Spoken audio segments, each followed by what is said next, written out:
वक्फ संशोधन बिल के खिलाफ all India Muslim personal law board आज राजधानी दिल्ली में प्रदर्शन कर रहा है।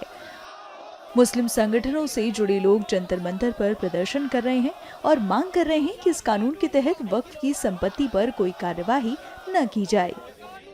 हमारी बहुत सख्त नाराज़गी है इस पर और हम मोदी सरकार से इस पर बहुत ज़्यादा नाराज़ हैं, क्योंकि ये जो संपत्ति है, ये संपत्ति जो है ये मुसलमानों की संपत्ति है और मुसलमान इसे किसी हद तक भी बर्दाश्त नहीं करेगा कि ये जो है संशोधन लाया जाए। ये वक्फी ज़मीन है और ये ज़मीन अल्लाह के लिए हमने कुर्बान कर दी है। मुसलमानों की ज़मीन है, इस पर मुसलमानों का अधिकार है। ये हमारा मजहबी मसला है। इसके अंदर अगर कोई इस तरह की दखल अंदाजी होगी तो बर्दाश्त नहीं की जाएगी। जब तक ये बिल जो है वापस नहीं ले जाएगा, जो इन्होंने कानून बनाया है, तो हम यहाँ से नहीं जाएंगे। ये जो बिल पास किया है इसे रद्द करवाना है।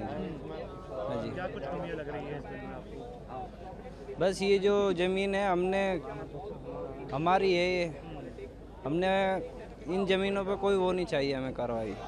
वक्फ संशोधन विधेयक 2024 पर गठित संयुक्त संसदीय समिति जेपीसी के अध्यक्ष जगदम्बिका पाल से जब हमने इस प्रदर्शन को लेकर सवाल किया तो उन्होंने क्या कुछ कहा, सुनिए। ये केवल सियासी तौर से विरोध हो रहा है। अभी तो एक्ट भी नहीं आया। हमने अपनी रिपोर्ट 428 पेज की दी है।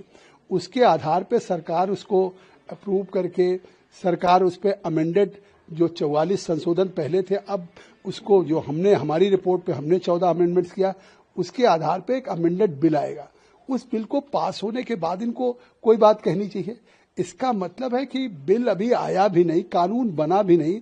किस सवाल पे आज जंतर मंतर पे all India Muslim personal law board हो, जमायत उलमा हिंद हो या ओवैसी की पार्टी AIMM हो या विपक्ष की पार्टियों को नेताओं को बुलाया जा रहा है। ये केवल सियासी तकरार है।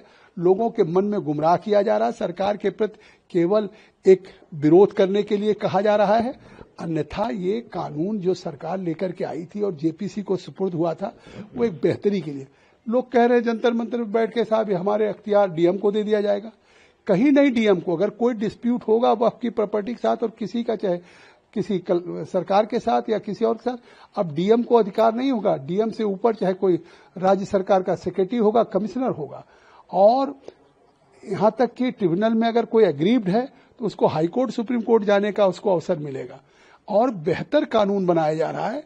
इसके बाद भी मुझे तो आश्चर्य है कि किसी एक सवाल को तो बता दें कि इस हमारी रिपोर्ट में उनके हितों पे कुठाराघात होगा या हमने ऐसा कोई प्राविधान किया है जिसपे वो सवाल उठा करके देश को गुमराह कर रहे हैं कि साहब मस्जिद और खानका कब्रिस्तान ये चली जाएंगी। ये केवल देश को झूठ फैलाना है।